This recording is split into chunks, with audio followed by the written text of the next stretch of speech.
Today, Joe and I are going to show you how to light your gas water heater. However, if you go in your room and you smell gas, stop what you're doing, call the gas company or the fire department.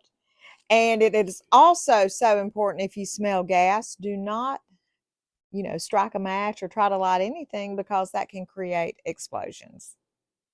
So the first thing you're going to want to do is make sure the gas department has not cut your gas off. Now, this is the easiest way to tell if your gas has been cut off. Next, you're going to want to make sure that your gas valve is on. If it's off, it's perpendicular to the pipe, but if it's on, it's actually parallel with the pipe. Joe and I are going to show you how to light the Honeywell gas control valve. But if you look at that one and you think, oh, mine's a little bit older. This is an older version of a gas control valve. So stick around. We're going to show you how to do this one as well. If you're looking at both of these and you're going, my heater does not look like that, then you probably have an electric heater. So we're going to leave a link above to show you how to reset your electric heater as well. Okay, you want to make sure that your control knob is in the off position for 10 minutes. And this allows the gas to dissipate inside of the heater. All the steps that we're going to tell you to do is on the side of the heater. The directions are actually here. But if you're like me, I like to see people in action, so that's what we're doing. This is a little something extra that Joe and I like to do. We like to take this cover off so that we can see in this little window. When we press this button here, it's kind of like your piezo igniter on your gas grill, so it does a little spark. It does it in the window. So we like to look in there, find that spark, so we can actually see the pilot light when it lights. So in order for us to have you be able to see that, we're going to have to cut the lights off. Oh, man. I hope you're going to behave yourself. All right, try to do it and let's see what happens. Hold on. I saw it. There it is in your phone. No, we don't want to even go there. That's what's... All right, now we are actually ready to go through the steps it's going to take to get this thing lit. So like Renee said earlier, I like to get down here where I can see through the little inspection window. And that way, when I turn this knob to pilot right here and depress it and hit this igniter switch, I'll know if that pilot flame is actually lit. Yep, there it is burning. So the next thing we're going to have to wait on is this little status light to blink. And I just want to mention while we're waiting on that, if your heater does not light, there is one little more thing that you can do down here in this panel to fix that. And we're going to go over that, after we finally get this thing lit, which the light is right there. So we can let off the button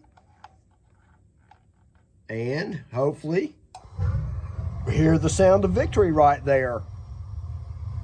I just want to mention that the control button was pressed in the whole time while Joe was lighting the heater until this light started blinking.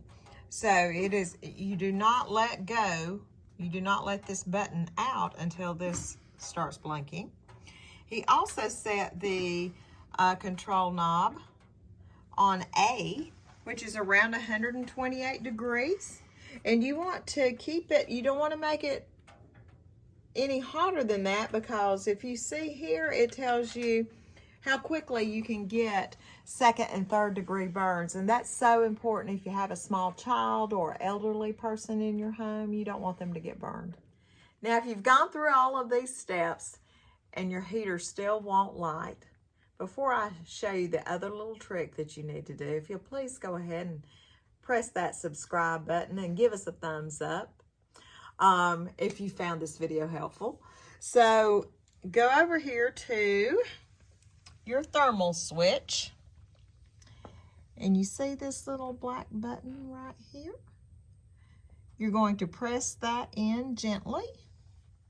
And then you're going to go through the steps of relighting the heater like we just showed you. Next, we're going to show you how to light your heater if it has this older control valve. But before we do that, do you have a funny story about not having hot water when you got in the shower? Do you have something that you would like to share with us? We would like to hear it. Put it in the comments below. And also, I want to let you guys know why your heater might have why you might have to relight your heater. This vent pipe, if you've got a really bad windstorm outside, you know, and a wind gust come by and the wind goes down your vent pipe and way down into the heater and blows out your pilot light, that could be one of the reasons that you're having to relight your heater. The other reason is this filter here. It's got a little bit of dust on it, but not enough to make the heater go out. We have seen them so bad that you couldn't even tell what color the filter was. So what you'll want to do is just get a shop vac and suck all that dust out, and that should help solve your problem. So we're going to start off in the off position again, turn that top knob to pilot and to press the button down, and we're going to hit the igniter switch, and we're going to, you know, try to get the pilot light actually lit. And after we do that, we are going to let up on the button and turn the top control knob to on and the front control knob to the desired temperature, and that'll get you going. It's pretty much the same process, just different locations. Make sure that you still have gas. Make sure the water department, not the water department, the gas department. Before you get started, make sure the gas company has not shut your water off. We're going to show you the easiest way to do that. Except maybe the gas again. Did I say water? Did it? Yep. Oh, goodness gracious. Okay.